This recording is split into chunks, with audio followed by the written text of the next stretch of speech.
In this video, let us learn how to divide the number 250 by 1000 using the long division method.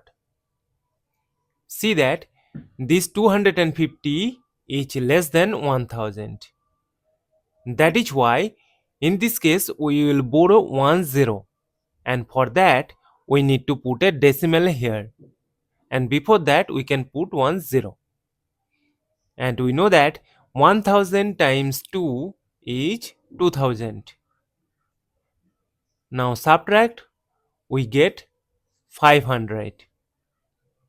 Now again see that 500 is less than 1000.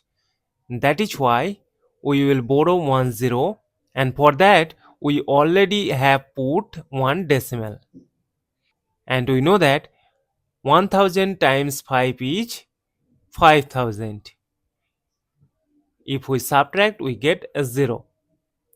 As we have got the number 0, so we will stop. Therefore, 250 divided by 1000 is equal to 0.25, and this is our final answer. Thank you for watching. Please like, share and comment on the video. Also do subscribe the channel.